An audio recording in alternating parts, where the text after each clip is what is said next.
శ్రీ శక్తి channel ప్రేక్షకులకు స్వాగతం. ఈరోజు మన కొత్త కథతో ప్రారంభం. భగవద్గీత మహాభారతము యుద్ధానికి ఆదిలో ఆవిర్భవించింది. దాయాదులైన కౌరవ పాండవులు రాజ్యాధికారం కోసం యుద్ధానికి సిద్ధమయ్యారు. పాండవ వీరుడైన అర్జుననకు రథసారథి శ్రీకృష్ణుడు.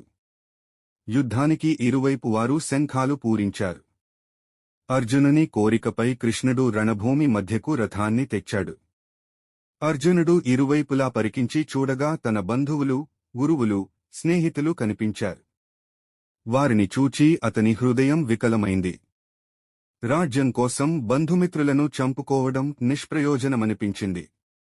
దిక్కుతోచని అర్జునుడు శ్రీకృష్ణుని నా కర్తవ్యమేమి అని అడిగాడు. అలా అర్జునునికి అతని రథసారథి శ్రీకృష్ణునికి మధ్య జరిగిన సంవాదమే భగవద్గీత. భగవద్గీత ఉపనిషత్తుల సారమని, గీతాపఠనం కర్తవ్య నిర్వహణకు, పాపహరణకు మార్గమని హిందువుల విశ్వాసం. కర్మయోగము, భక్తి యోగము, జ్ఞానయోగము అనే మూడు జీవన మార్గాలు, భగవంతుని తత్వము, ఆత్మస్వరూపము ఇందులో ముఖ్యాంశములు. భగవద్గీత పాఠ్ 71. శ్లోకాము. గామావిశ్య చ భూతాని ధారయామ్యహమోజసా పుష్ణామి చోషధిః సర్వాః సోమో భూత్వా రసాత్మకః. అర్థము. భూమియందు ప్రవేశించి నేను నా శక్తి ద్వారా సకల భూతములను ధరించి పోషించుచున్నాను. రసస్వరూపుడనై అనగా అమృతమయుడైన చంద్రుడనై ఓషధులకు అనగా వనస్పతులన్నింటికిని పుష్టిని చేకూర్చుచున్నాను. శ్లోకాము. అహం వైశ్వానరో భూత్వా ప్రాణినాం దేహమాశ్రితః ప్రాణాపానస మాయుక్తః పచామ్యన్నం చతుర్విధం. అర్థము. నేనే ప్రాణాపానసంయుక్తమైన వైశ్వానరుడు అనే అగ్ని రూపములో సర్వప్రాణుల శరీరములయందుండి 4 విధములైన ఆహారములను జీర్ణము చేయుచుందును. శ్లోకాము.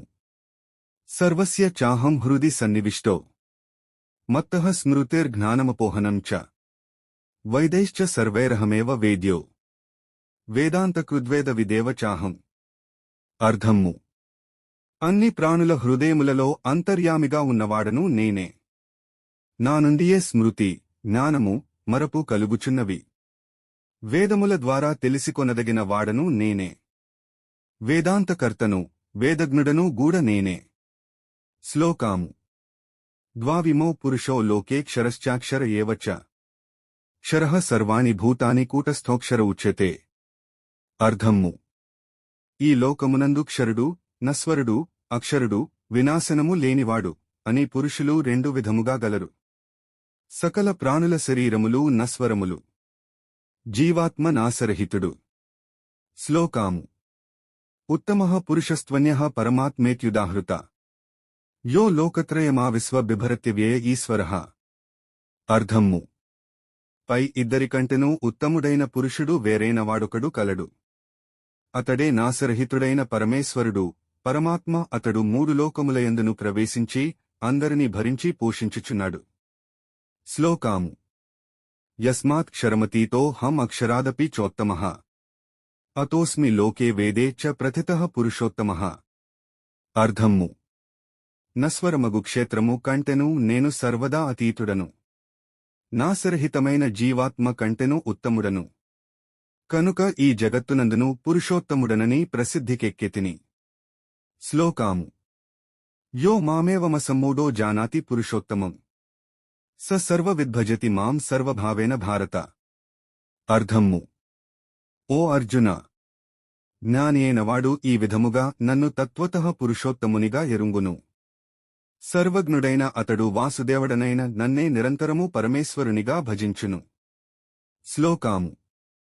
ఇతి గుహ్యతమం శాస్త్రం ఇదముక్తం మాయానఘ ఏతద్బుద్ధ్యా బుద్ధిమాన్ సాత్ కృతకృత్యశ్చ భారత. అర్థము. ఓ పుణ్యపురుష, ఓ అర్జున, అత్యంతము రహస్యమైన ఈ శాస్త్రమును ఈ విధముగా నీకు తెలిపితిని. దీని తత్వమును తెలిసికొనిన మనుష్యుడు జ్ఞానియే కృతార్థుడు కాగలడు. శ్లోకాము. అభయం సత్వసంశుద్ధి జ్ఞానయోగ వ్యవస్థితి దానం దమశ్చ యజ్ఞశ్చ స్వాధ్యాయస్తప ఆర్జవం. అర్థము.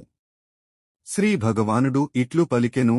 నిర్భయత్వము, అంతఃకరణ శుద్ధి, తత్వజ్ఞాన ప్రాప్తికై ధ్యానయోగము నందు నిరంతర దృఢస్థితి, సాత్వకదానము, ఇంద్రియ నిగ్రహము, భగవంతుని, దేవతలను, గురుజనులను పూజించుట, అట్లే అగ్నిహోత్రాది ఉత్తమ కర్మాచరణము, వేదశాస్త్రముల పఠన పాఠనములు మరియు భగవంతుని నామగుణ కీర్తనములు, స్వధర్మాచరణము నందలి కష్టములకు ఓర్చుకునుట, శరీరేంద్రియాంతకరణముల సరళత్వము.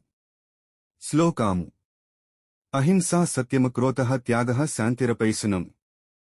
దయా భూతేష్వలోలుప్త్యం మార్దవం హ్రీరచాపలం. అర్థము.